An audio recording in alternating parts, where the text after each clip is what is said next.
All right, we are live on the air, baby, with the hilarious comedian BK Irons by way of Lima, Ohio. BK, thanks for joining me this afternoon, my friend. What's happening, bro? What's happening? Let's talk. What's happening is the Cavs just pulled off one of the most exciting NBA finals of my young 26-year-old lifetime. How you feeling, my friend, being in the hometown state? I mean, that's the type of stuff my state does, and we're going to do it again next year. I'm going to tell you why. Because this was the year we weren't supposed to win, right? Right. We were supposed to be the team that went 73-9. So we're going to do it again next year. We still got LeBron, and then we got LeBron and LeBron James. So we're going to be good. We're going to be good for a long time. Now, on my end, I'm a big emotional kind of sports guy. I see signs like Ray Lewis saying he's going to retire end of the season before the playoffs. I said, okay, Ravens are going to win it. Same thing with Manning. This time, I watched the Believe Land documentary mid-May. I reached out to the director. I said, yo, you're going down in sports history, sir, because they're going to win it all. And this documentary could not have come at a better time in the middle of the playoffs. When you saw that documentary, BK, what were your initial thoughts? I don't know if I should be honest. No, man, like you know what? I wanted to believe it. You know what I mean? I just wanted to believe it. But then, we got 3-1. We were down 3-1. And I was like, I want to believe we're going to win. But part of me is just telling me, it's a 73-9 team. And then came game 5. And then I was a believer. I was like, we're winning the rest of them. So, I mean, Draymond, he doesn't know. Too much lower body movement. Kicks LBJ, throws a little punch. Bogut sprains a knee. All of a sudden, whole new roster. They need to put Draymond in the UFC, man. Because maybe he can sub in for John Jones this Saturday. Oh, wait, they already got Silva. Oh, they got Silva. Silva's going to fight Cormier. Silva's fighting Cormier, yeah. Silva's going to beat the hell out of that man. He has not lost in that weight class, if I'm not mistaken. Who, Silva or Cormier? Yeah, Silva hasn't lost at that weight. Yeah, John Bones beat the hell out of Cormier. Well, he didn't beat the hell out of him, but he beat his ass. But yeah, that'll be awesome, man. We need to throw Draymond in there ASAP, man. He just got to be able to control his temper a little bit better.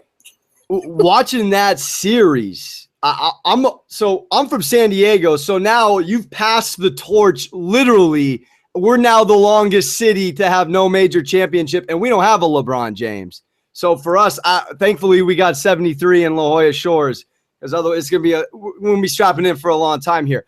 But watching this in the finals, when they're slowly doing it because they hadn't done it before. I know you said you were a little bit skeptical, you weren't 100%, but when did you start to believe in that series, in the game 5, 6, 7 portion, that all right, holy crap, they're doing this, and they're doing it on their territory? Right. When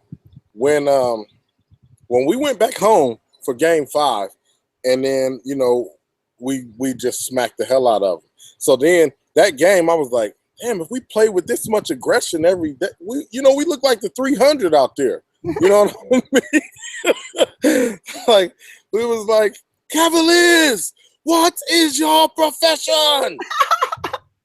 So I'm like, yeah, we can do it. We can do it. So then, like, game 6, we went to their house. I mean, well, no. Yeah, no. Game 5 was in Golden State. Game 6 was at home. Yeah, game 5 we went to their house and beat them at their house. Game 6, beat them at our house, which we're supposed to do. But after that game 6, I was like, no, it's a wrap for them. That was the same thing I thought when OKC let Golden State get game 6. I was like, they just lost the series right there. And that's the same thing the Warriors did. Game 6, they lost the series. And everybody wants to keep blaming Draymond not being there for game 5, but then they played 2 more games after that with him in there. So I'm like, was that like the special number or something? No, I feel you. Well, you know what I thought the kicker was, BK, was when Klay Thompson took the podium when they were up 3-1 and said, I guess we hurt LeBron's feelings. I literally took to my voiceover material and said, you just awoke an angry lion in the jungle. And he went ham, 40, and then Kyrie with the 4. I mean, and then it was off. I think the belief level went from here off screen after that game 5. Yeah. Yep. When he said that and got up there and was, we're going to win this next one for Draymond and all that, I was thinking in my head, LeBron, if you let them win next game, you can let them win game 6, but if you let them win game 5, I'm done with you. I'm washing my hands of you. I can't imagine. He responded well enough to where no matter what he does from here on out through his career, I'm still a LeBron James fan. So he solidified me. The guy's taking down the 3 Mount Rushmores of the West, correct me if I'm wrong. The Thunder, the Spurs, and now the Dubs. Mm-hmm. If you were to stop today. And just as a basketball fan, let's segue over to what's going on this offseason. I don't know if he's your boy, but in Kevin Durant's world, I mean, you're a little older than I am, so you really remember the Jordan era and growing up in that. Could you ever imagine these old school guys being up 3-1 in the Western Conference Finals, losing 3 straight, and then joining the opposition the following season, BK? That's my whole hookup about the thing. I like Kevin Durant. I'm a Kevin Durant fan. I like him. I think he plays the game right. I think he's got great poise, and he's a good kid. He's a good kid. He's top 3 in the NBA to me. You got LeBron, you got Curry, and you got Durant. You got those 3. Whatever order you put them in, that's the 3 you got up there. But Kevin I like him, man. Why? Like, he took that can't beat him, join him mentality literal, bro. He was like. But who said that? I thought about that saying. I'm like, all right, I get it in, I guess, war, but in the spirit of competition? Yeah. That's like being on the bench while your team's losing to that team, sitting over there the whole season like, man, they look like they're having fun over there, man. And then joining them. It's like he's as confused as Verjao was. I started on the Cavs, now I'm on the Dubs. Am I getting a ring? Am I not? He can get 20 rings with him. Nobody will ever respect him. Nobody will ever respect. I would have respected him. I still respect his game. Don't get me wrong. But I don't think they're going to work either. I don't think they're going to work. You're adding another personality that takes 28 shots a game into your system of let's share the ball equally. You know what I mean? But you already got 2 players that have the ultimate green light. You got Klay and you got Steph. Who's going to tell them not to shoot? I mean, Klay scored 37 points in 1 quarter before. Some people have never scored that in a game. Hey, you're not counting 2K for me. I'm right there with you. Right. But and then you add another player that's going to come and expect to already have that green light and be like grandfathered into it. Like, yeah, I'm going to bring my green light with me from OKC. So you got 3 players that are going to dominate shooting the ball. Like, I don't know how that's going to work together. Well, because let me ask you, because the NBA is different than the NFL in the sense that it's a smaller team and everyone's kind of trying to get theirs. For some reason, ego is different in basketball, in my opinion, than a football. You got a James Harden wanting to leave the OKC trio because he wants to be the guy. It's happened many a times. So in this regard, it's almost the opposite. It's like Kevin Durant doesn't want to be the number 1, the leader. He wants to be part of a core. And as the number 2 or number 3 best in the league, that's tough to accept as a fan. I guess one way you got to look at it, though, is, he's top 3, but we gave him top 3. He's never said that himself. True. You know what I mean? So when you look at it, if he was going out, like let's say if it was LeBron has sat up on the podium and said, because I'm the best player in the world. Yeah. I've never heard Kevin Durant say that. So if LeBron goes to the Golden State Warriors, then we're like, where you going, Mr. Best Player? But for Kevin, I've never heard him say that. All I've seen him do is accept an MVP and give it to his mom. You know, so you got to look at that at the same time. So I don't like it, but I got to accept it. Well, just as a Cavs fan, BK, we're live with comedian BK Irons, hysterical comedian. Check out his Facebook page, Facebook.com/BK Irons 419.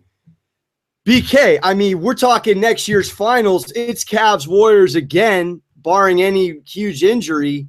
We get to see KD versus Bron again. That was a riveting series several years ago, Heat Thunder.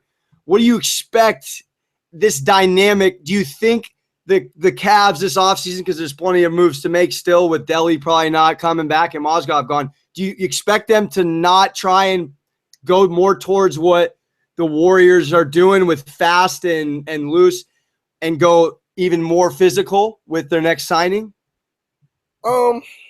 Yeah. I mean, they gotta really think about what they're gonna do when they're signing somebody. But at the same time, they're winners. You know, right now, everybody else has to prove to them that they've stepped up to their level. So I expect them to pretty much remain the same. They're going to make some smaller move arounds, which every team does at the end of the season. But I expect them to judge it off their first season meeting with them, and then adjust, you know, all-star time or something like that. Absolutely. But they're going to have to do something. You're going to have to do something. But I think I just don't think that the Warriors are going to be as successful as they were without Durant. You know they lost. Bogut's on the Mavs. Barnes is on the Mavs.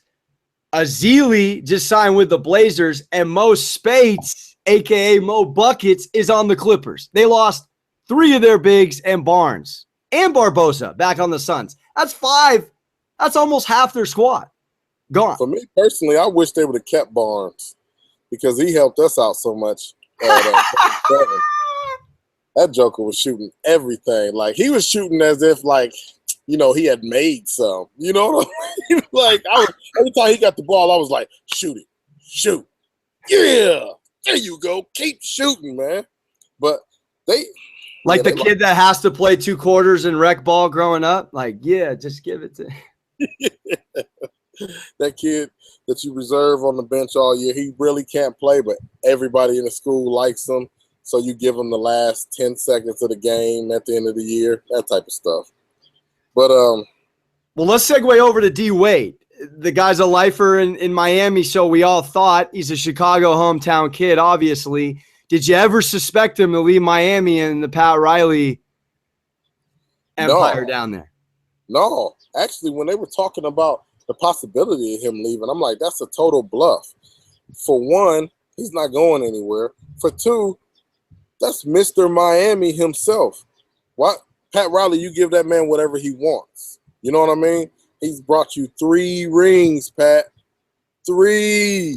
So just so you know, BK, he got offered 2 for $40, 2 years, $40 million. He signed 2 years, $47 million in Chicago. They were explaining because there's no sales tax down in Florida that it's like a $2 million difference after taxes. So it seems to me like it wasn't a money thing. He must have felt disrespected or left on principle. It was a respect thing because really somebody like D Wade would go out and play basketball for $500 a game. You know what I mean? If you respect him, you got to put some respect on his name. You know, that's what it all came down to, man. I mean, it just, I feel him. You know, you ain't never been the top paid player on your team, but 95% of the time you've been on that team, you've been the top player on that team. So I don't get it. You're supposed to do whatever you got to do to keep him there. That was a Pat Riley ego thing. That's all it could have been because you make that available to him. They're making Hassan Whiteside the number 1 priority. I don't get that. maybe number 2 priority, but your number 1 priority is Dwayne Wade. You got Absolutely. Dwayne Wade? Come on, man. Yeah, he's 34, but the Bulls just gave him $47 million for 2 years. My question is, how did he get Gabrielle Union to leave South Beach to go to a 4-weather city like Chi-Town? I don't know, but he better not leave her laying around nowhere. I don't know, man. He must have gave her an even bigger ring. He must have did something, man, because it ain't no way. And the Bulls getting Rondo too. That's kind of an interesting little big 3 out there between Jimmy Butler, Wade, and Rondo. At least it makes things interesting. Yeah, that's gonna be crazy to see, man. I think they'll do good though. Well, remember in the 90s when we had the Knicks-Bulls rivalry, now the Bulls get D. Rose and Joakim Noah, a couple of ex-Bulls. Tell me the Knicks-Bulls rivalry is not restored after one elbow from Noah to a former teammate of his. We're back on, baby. It's gonna be a lot of competition between those games. Those meetings, they're really gonna go at it like John Starks and MJ. That's what I'm saying. Larry Johnson, Allen Houston, Oakley. Yeah, that's when the games were like 88-84 and 5 people were left with bleeding. Right. My bad. That cup just flew over there. But hey, this is live, so you got to accept that. We're live, baby. And let's talk numbers, yeah, contracts. Are you blown away at what Mike Conley got? 5 years, 153? DeMar DeRozan, 29 a year. Bradley Beal just under that. None of these guys are even 90 in 2K. I keep referring to 2K because first I had to go down to Mozgov, 61 centers, and find out he's a 73 getting $15 million a year. Bro, I've been thinking about trying out for it.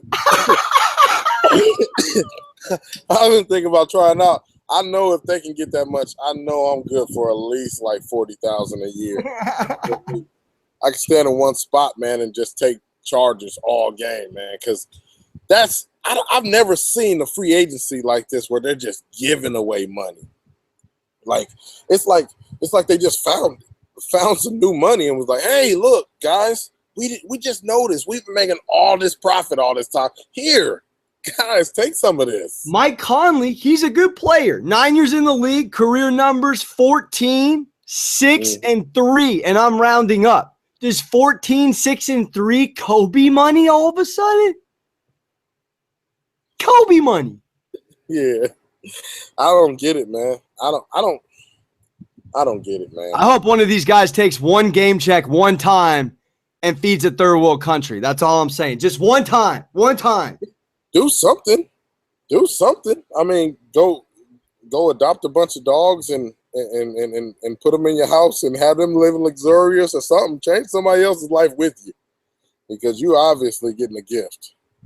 I don't get it. It's hard for me to even think about big numbers like that anyway, though. He's talking like 150 something million or whatever. Got me? Oh, okay. I thought I lost you for a second.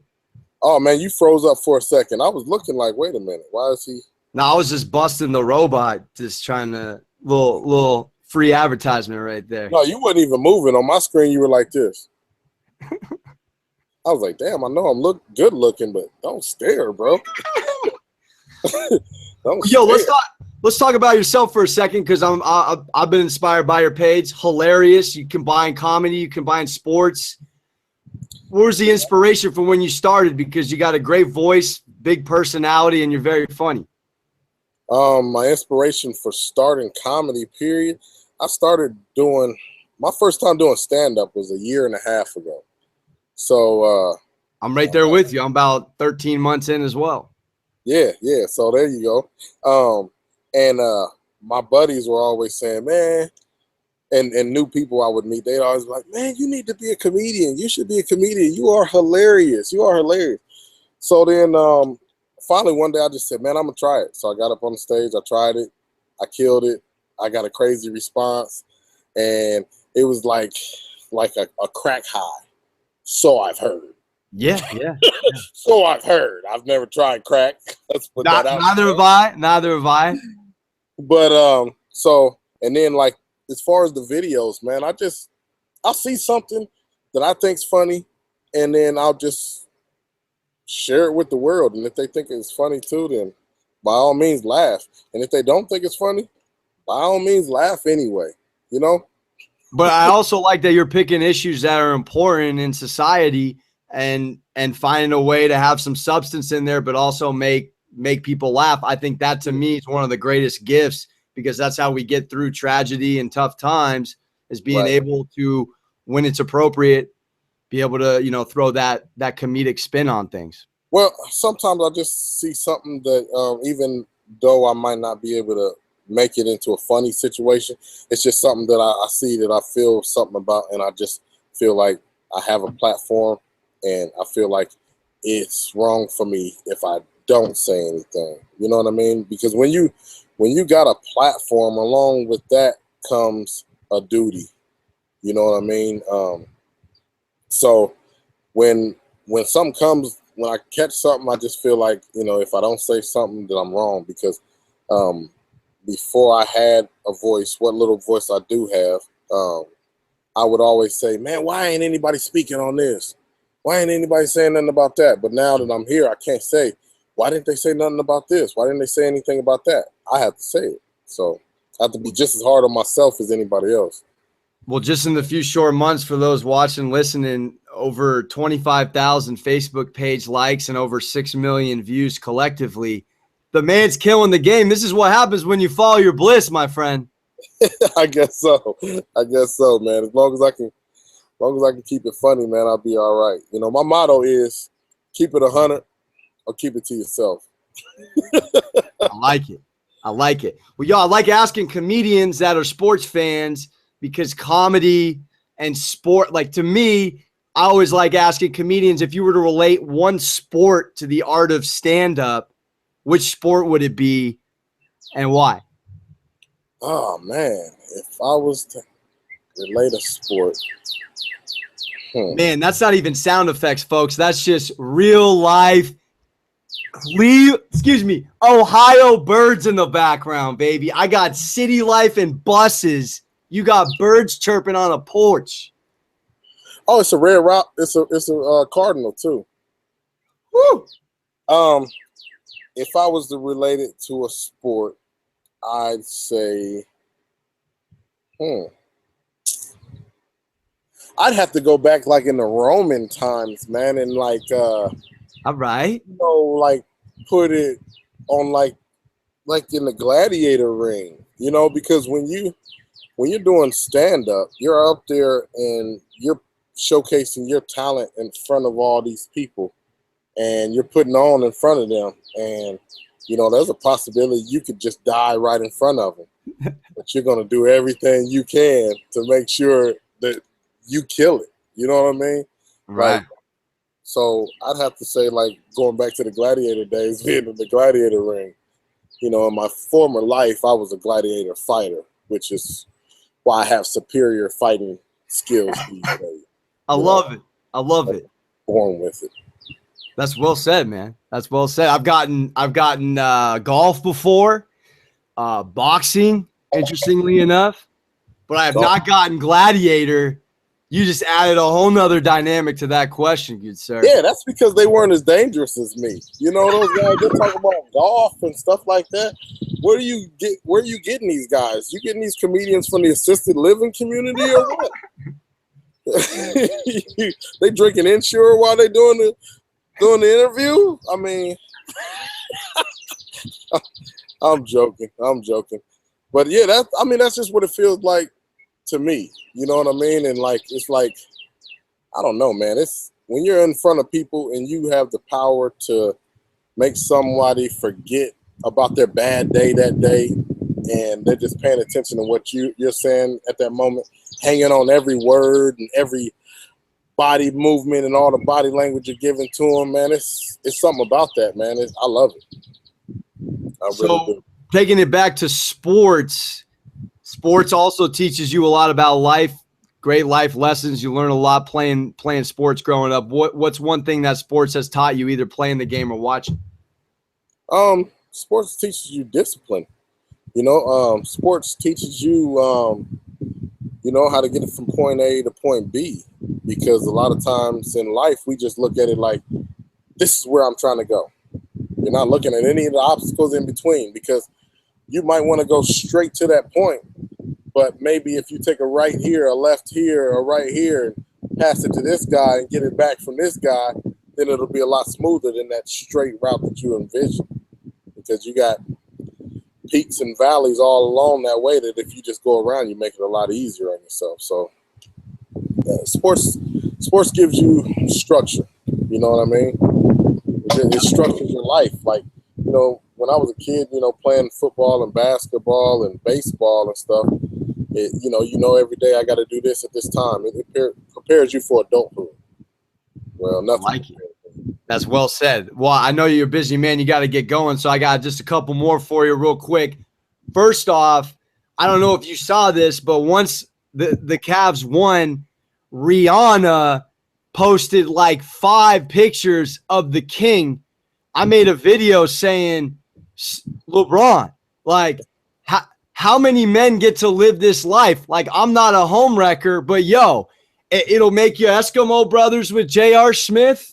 It'll bring the team closer, and you'll put on for millions of men in America. Can you put a word into King James for me, BK? Oh, man, I'm going to tell you what. It couldn't have been me. If she ever put up a post of BK on her stuff, I'm trying to tell you right now, I'm catching a charge, bro. I'm catching a charge, bro. Like, I'll accept the same answer as Cosby would accept from her. Woohoo! I'm telling you, man, that right there, that's when you know you made it. When Rihanna was sharing you, that's when you know you made it, man. Like, I love her. I love her, man. I don't know how now, don't get me wrong, LeBron's wife is beautiful too. She is. She's nice. She's really nice looking. But Rihanna, that's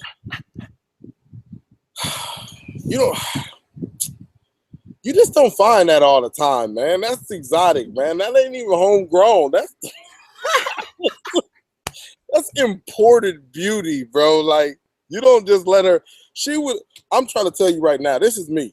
She would have posted that on me, I would have been all in the DM. Yeah, that's what I'm saying. Swipe right, slide in. You're good.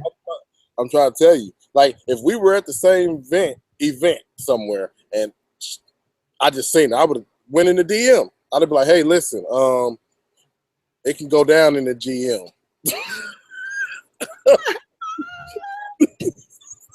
That's phenomenal. Yeah. Well, y'all, want to get you out of here with one question, because obviously you're doing what you love now. You're following your passion, and you're inspiring others. For those out there that may not feel like they're worthy enough or putting their dream on a pedestal, what do you say to those youngins that are looking to follow a similar path like yours and really try to manifest a wonderful life for themselves? I guess what it all comes down to is not being afraid. You know what I mean?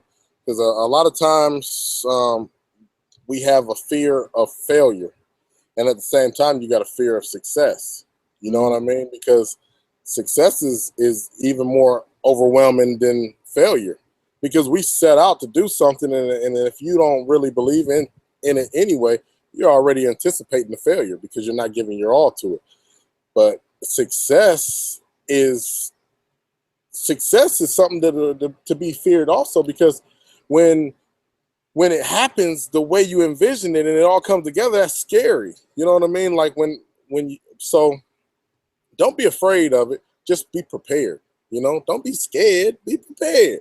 Just go for whatever you want, man, because you don't want to wake up and you're 80 years old wishing that you would have tried it, or saying how good I would have been, or what I should have done, when you got today and you can do it today. There's a bunch of people laying in the cemetery right now that wish they would have done something. And we got the ability right now. We're sitting here and we can do it. We can go get it. The world is at your fingertips. It's like we're sitting here talking on the screen right now because you created a sports show. You know what I mean? Because you wanted one. When you want something, don't wait on anybody to give it to you or tell you you're allowed to have it. Because when you want it and you believe you can have it, own it. it's yours. Just go get it. There it is, man. I hate to end on that. I'm fired up. I want to hear this man keep going for another 25. That's just the way I feel about it, man. That's just hey, well, continued success to you, BK. I appreciate you coming on the show, man. Again, for those watching, listening, Facebook.com/BK Irons 419. I'm assuming that's the area code. Am I right? And you better freaking believe it. 419, baby. But you know I'm trying to recruit you out to 818. I'll let you get on the surfboard, teach you how to get your first wave, and then as long as you don't follow what Chris and Tony Rock say, don't follow too many white women around here or you'll never get your head on straight. If you don't do that, you're good in Cali. You got the mindset of a gladiator, sir. Y'all got white women out there? Where do I sign up? I'm joking. No, I'm joking. In a serious way. Yeah, man, I'm ready to get out there, man, ride some waves, man. I see that surfboard sitting up there. You need to get it wet, man. Get it wet. You and know we can get on that pool table too, man. Oh, I'm about the pool table. I'm about it. That's what's up, man. Well, I appreciate you, man. Thank you, BK. It's been a pleasure talking to you. Keep inspiring, keep making us laugh. And again, Facebook page is on point, sir, and Instagram as well. Hey, man, I appreciate you having me on, man. It's a blessing just to do these interviews, really. Absolutely. All right. Even though you're not as good looking as me, you're a pretty cool dude.